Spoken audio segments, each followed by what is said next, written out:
জারি প্রসঙ্গে আপনারা একটা আপনাদের মন্তব্য দিয়েছেন, ওটা সেটা কারণ জাতীয় সাংবিধানিক কমিশনের মাধ্যমে তারা প্রস্তাব করেছিল আমরা ন্যাশনাল কনস্টিটিউশনাল কাউন্সিল যেটা এনসিসি নামে তারা অভিহিত করেছে সেই ব্যবস্থাই তো আমরা স্বীকার করি না।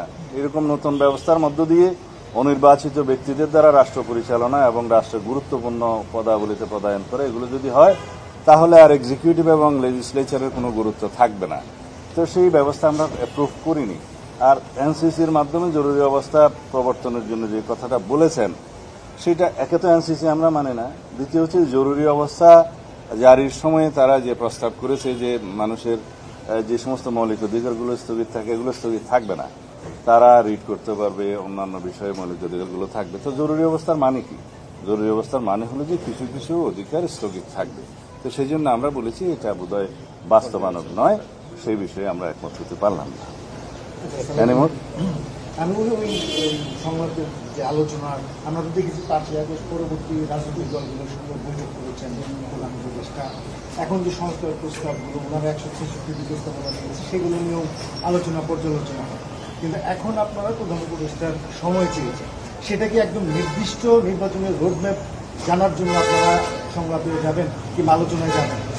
না, অবশ্যই এইটা একটা বিষয় থাকবে যে আমরা মাননীয় প্রধান উপদেষ্টার কাছে সুনির্দিষ্টভাবে আগামী জাতীয় সংসদ নির্বাচনের জন্য ডিসেম্বরের আগে একটা রোডম্যাপ অবশ্যই আমরা চাইব, যাতে উনি ক্লিয়ারলি জাতির সামনে যথাযথ প্রক্রিয়ায় উপস্থাপন করেন, যাতে জাতির মধ্যে যে একটা অনিশ্চিত অস্থিরতা ভাব আছে এবং রাজনীতির মধ্যে একটা স্থিতিশীলতা আসে, অর্থনৈতিক কর্মকাণ্ডে যাতে একটা গতিশীলতা আসে, সেইগুলো লক্ষ্য রেখে আমরা বলবো যে এটা যথেষ্ট সময়।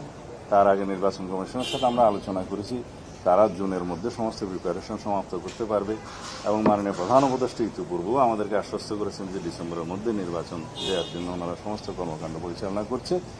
যেহেতু বিভিন্ন বিষয়ে বিভিন্ন পক্ষের বক্তব্যে একটা ধোঁয়াশা সৃষ্টি হয়েছে, সেটা পরিষ্কার করার জন্য আমরা ওনার কাছে আহ্বান জানাবো।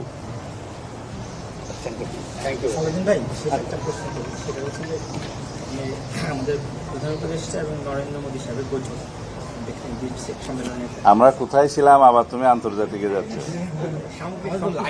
আলোচনা আপনার সাথে একটা টপিকে তো আর হয় না। ওই আলোচনার সূত্র ধরে সেই আলোচনার মধ্যে আমাদের কথিত স্বৈরাচার শেখ হাসিনাকে ফেরত দেওয়ার প্রসঙ্গ দিয়ে এসছে, বিচারের প্রসঙ্গ দিয়ে এসছে, এবং এই বিষয়টাকে আপনারা আসলে কিভাবে দেখছেন? এই বিষয়ে আমাদের প্রতিক্রিয়া তো মানে মহাসচিব আগেই দিয়েছেন, আমরাও কথা বলেছি, এটা অনেক পুরাতন। দলের পক্ষে প্রতিক্রিয়া তো দেওয়া হয়েছে আগে। আমরা ওনার ভিজিটকে স্বাগত জানিয়েছি। উনি যে সমস্ত প্রসঙ্গে কথা বলেছেন ভারতের মাননীয় প্রধানমন্ত্রীর সাথে, সেগুলো যথাযথ বলে আমরা মনে করি। এগুলো মানুষের, বাংলাদেশের মানুষের প্রাণের দাবি, এ সমস্ত বিষয়ে আলোচিত হয়েছে। সুতরাং আমরা বলেছি যে